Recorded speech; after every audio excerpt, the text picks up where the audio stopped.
Sud Radio, les vraies voix qui font bouger la France, 19h-20h, les vraies voix de l'emploi, Jérôme Laverny.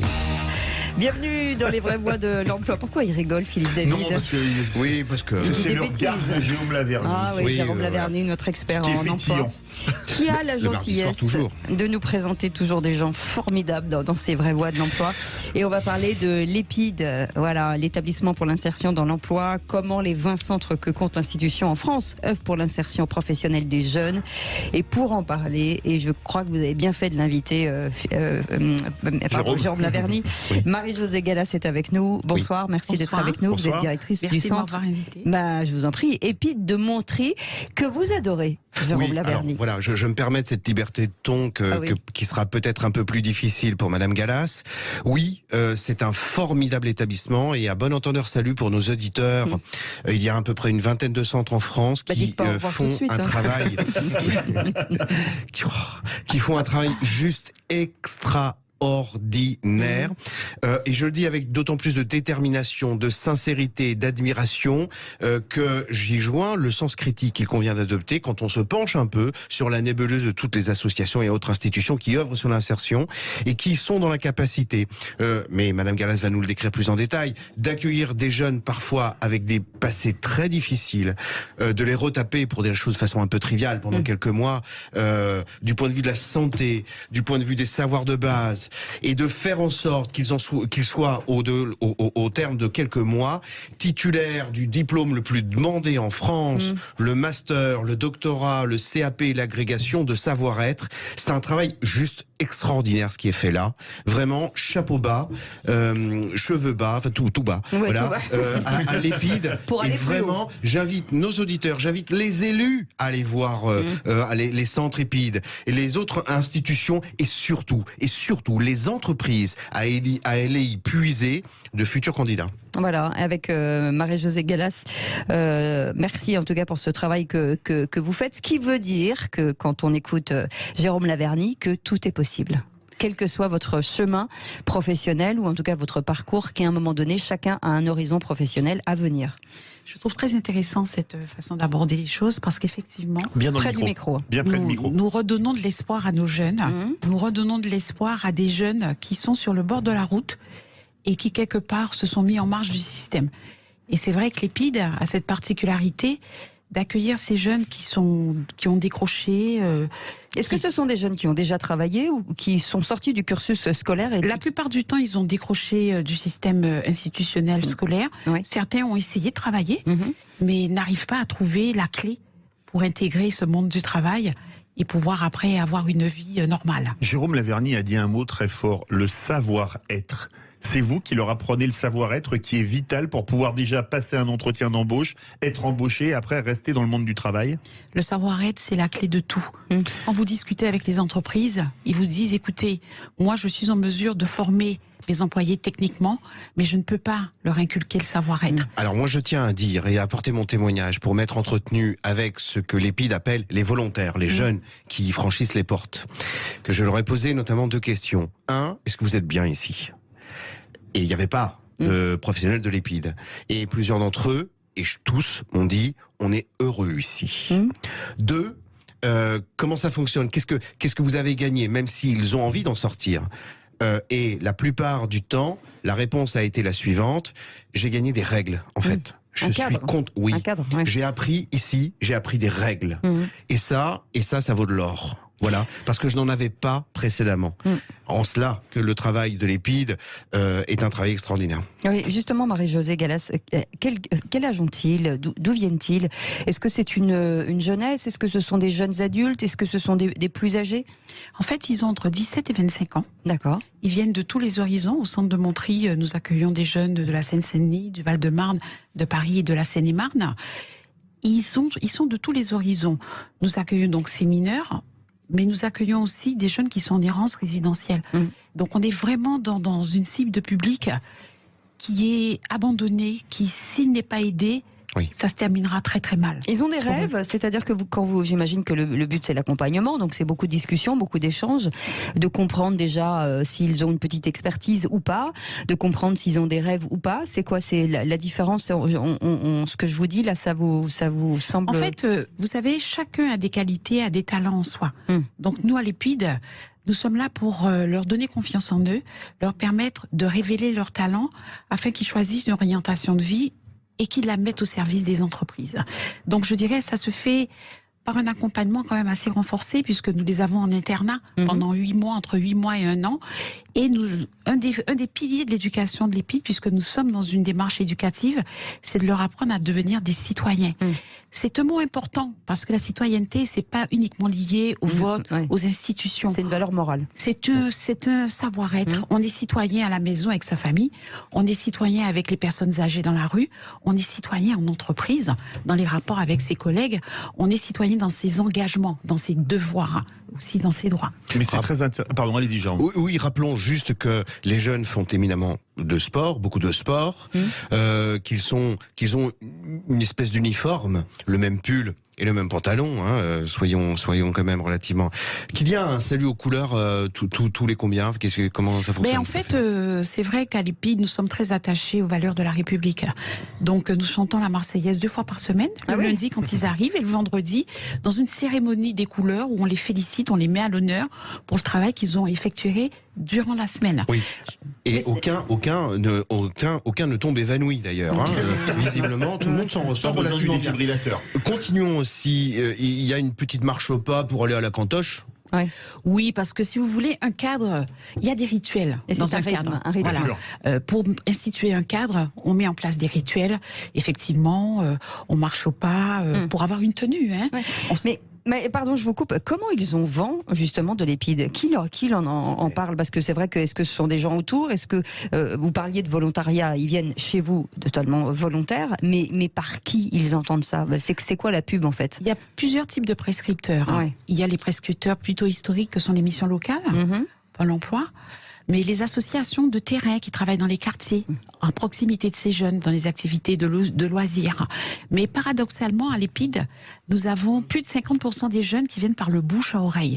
Et aujourd'hui, les réseaux sociaux ont un rôle clé, puisque les jeunes sont sur les réseaux sociaux et ils communiquent entre eux et ils se passent l'information. Mais Marie-Josée Gallas, je vous écoute, c'est extraordinaire. J'ai l'impression que vous faites le travail de la famille, de l'école et même d'un truc qui a disparu, qui s'appelait le service militaire. C'est pas un peu ça ? Alors le service militaire... Donner le salut aux couleurs, etc. On le faisait pas à l'école, mais au service militaire, oui, mon cher Jérôme. Ça a l'air un petit peu plus cool quand même. Mais quelque part, ça accompagne, ça donne un cadre, un symbole. Alors, n'y voyons rien d'autre, mais c'est déjà fort. C'est bien dans la vie d'avoir des symboles, des signes, de vivre au sens littéral certes, mais aussi au sens figuré. Et d'ailleurs, pour nos auditeurs, franchement, ne croyez absolument pas tout ce que l'on vous dit.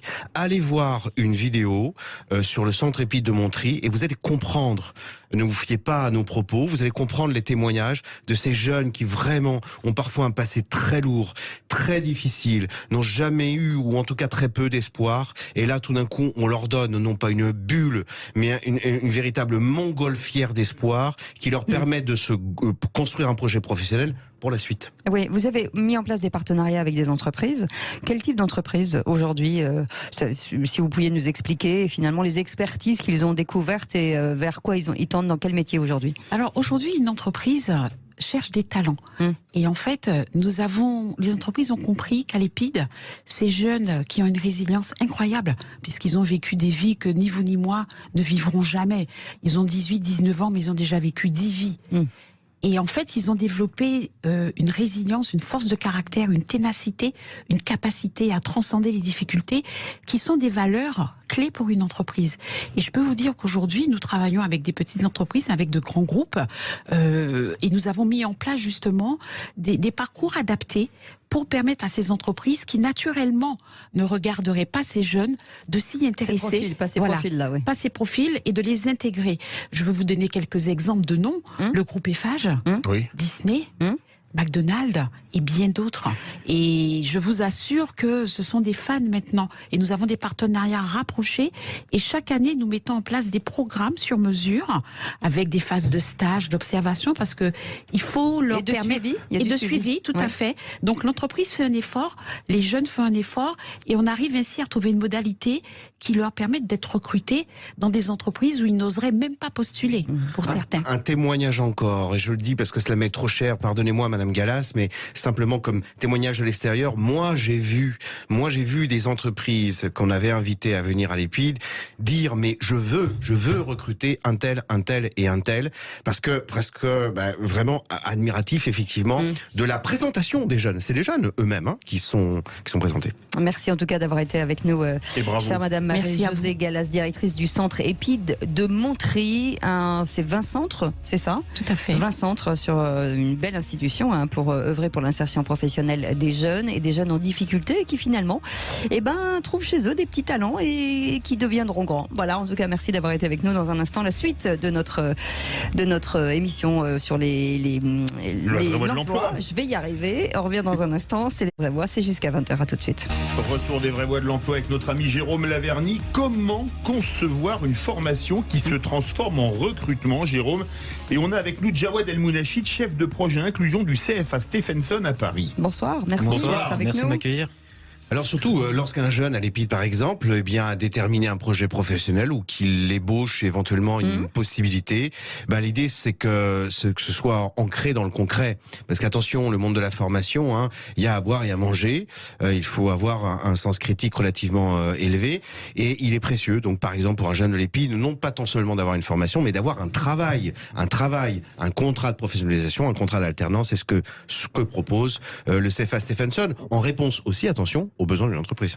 C'est-à-dire que vous allez mettre en place peut-être des formations à la carte, presque à la carte? Totalement. Ouais. Donc là, déjà, pour faire une petite synthèse par rapport au contexte, donc nous, on propose des formations qui vont du CAP jusqu'au master, dans les domaines du commerce, l'hôtellerie, le tourisme, l'accueil, la relation client, marketing digital et la banque. Ah oui, c'est vaste.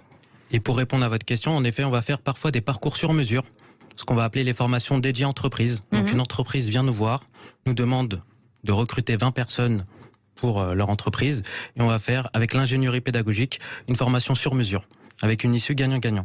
Gagnant pour l'entreprise parce qu'elle a 20 nouveaux salariés possibles à la fin de l'alternance, et aussi une issue gagnant pour le jeune qui a une formation et par la suite possiblement un CDI. Oui, et l'entreprise donner des cas concrets. Oui, l'entreprise a exactement ce qu'elle veut en fait. Exactement. Voilà. Donc là, je prends le cas concret. C'est du sur mesure. Exactement, c'est du sur mesure, c'est à la carte, comme vous l'avez dit. Là, je vais prendre l'exemple de l'URSSAF, qui nous a demandé d'ouvrir un titre pro. Non, je les aime pas beaucoup, ceux-là.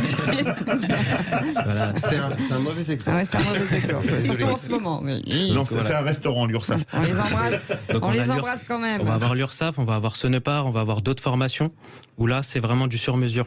On va leur proposer, par exemple, des conseils de relations clients à distance. Et là, c'est comme vous l'avez dit, c'est ce qu'ils veulent. On va réfléchir avec eux à la formation, au contenu de la formation. Et à l'issue de cette formation, ils peuvent avoir des salariés confirmés qui répondent à leurs attentes. Est-ce que quand vous avez, pardon Jérôme, excusez-moi, est-ce que lorsque vous avez des jeunes qui viennent chez vous en formation, ils savent forcément ce qu'ils ont envie de faire, ou alors vous les orientez par rapport à leur parcours, par rapport à leur savoir-être, par rapport à toute ce qu'on dit depuis le début, et en vous disant là tu t'es trompé, moi je te verrai plutôt là-dedans? Oui, c'est vrai qu'on a les deux cas. On peut avoir des jeunes qui savent ce qu'ils veulent, donc pour nous c'est très simple pour le placement. Mais on a aussi des fois, on va dire un choix d'orientation. On va plus l'orienter vers ce qui est adapté à ce qu'il veut vraiment et aussi à son profil. Donc c'est vraiment adapté aux jeunes. Et notre objectif, comme le disait Madame Gallas, c'est de l'aider à se révéler par l'expérience. Ouais, l'alternance, c'est de l'expérience. Oui, c'est d'insuffler des idées aussi, parce que trop fréquemment, et jusqu'à présent, on a conçu l'orientation, le conseil vers la formation sur les mêmes métiers, par le seul recueil d'un projet professionnel en demandant à un jeune. Sauf que là, il y a problème. Un jeune ne dira jamais « je veux être conseiller relation clientèle ». C'est à nous, professionnels de l'emploi, de lui dire « écoute, il y a ça ».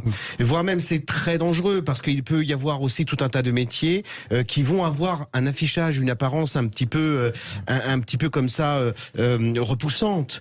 Est-ce qu'un jeune veut être agent funéraire? Est-ce qu'un jeune va arriver un jour en disant écoutez, moi j'adore voir les gens pleurer, et puis d'ailleurs porter les cercueils c'est formidable parce que ça fait les muscles, surtout les épaules, et je peux pas m'inscrire en une salle de sport alors je préfère faire ça. Non, et c'est à nous effectivement, et c'est pour ça qu'il est précieux, votre orientation est précieuse parce que en fait vous avez déjà les exemples avant que débaucher des pistes hypothétiques. Exactement, notre objectif c'est vraiment aider le jeune au mieux.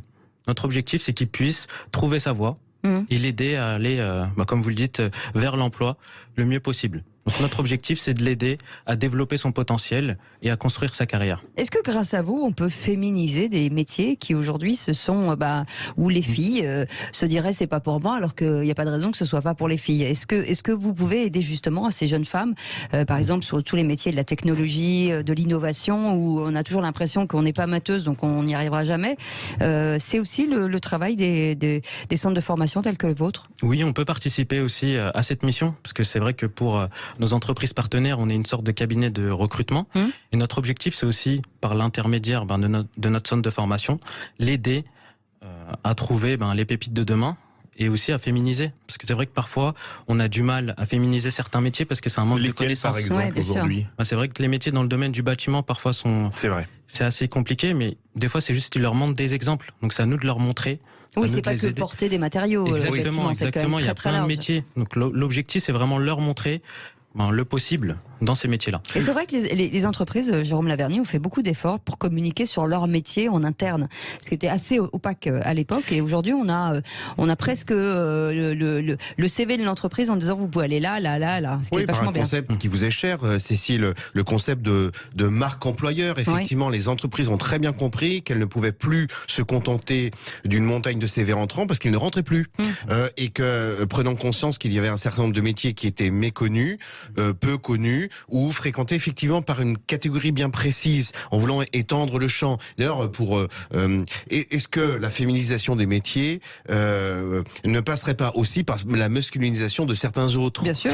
Est-ce qu'un jour on peut rêver d'avoir des hommes sages? Ça a été interdit pendant des années, mais c'est permis. Mais il n'y a pas beaucoup de vocation. Demain, si on a des auxiliaires de vie un peu plus masculins, est-ce que là, le véritable combat de féminisme, et c'est un autre sujet et pour une autre émission. Mais c'est vrai que le logiciel. Non, mais là c'est pas la même chose. Là, pardon, je vous coupe. Ce que je disais par rapport à la féminisation des métiers, c'est que les femmes n'osent pas en fait. C'est juste ça. Vous osez les garçons, donc il n'y a pas de problème. Après, c'est une question d'accueillir le truc. Les garçons, c'est d'ailleurs à ça qu'on les reconnaît. Il y a un danger, Cécile, parce qu'on voit aussi. On voit aussi certaines entreprises tout d'un coup bugger, comme on le dit dans l'air du temps, et tout d'un coup dire je veux un groupe de femmes, je veux un groupe de. C'est pas ça.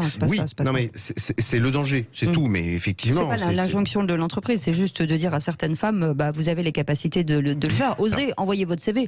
Le pire que vous puissiez avoir, c'est non, mais osez le faire. C'est là où la communication est véritablement clé, et c'est là où il est précieux de consacrer des émissions comme les nôtres, mais de pouvoir illustrer la faisabilité pour une femme ou pour tout un autre individu de l'accès, et surtout au-delà de l'accès à un métier, de son épanouissement dans le métier, pas simplement évidemment n'importe quelle femme sait par avance qu'elle peut accéder à tel ou tel métier, mais va-t-elle être heureuse? Va-t-elle pouvoir y trouver un épanouissement et un équilibre entre vie pro et vie professionnelle et vie perso? C'est là où toute la communication est précieuse. Jawad El Mounachi, je l'ai bien dit, hein. Exactement, bravo. J'étais très bien. J'ai toujours un problème avec les noms de famille, avec le mien déjà, c'est déjà compliqué.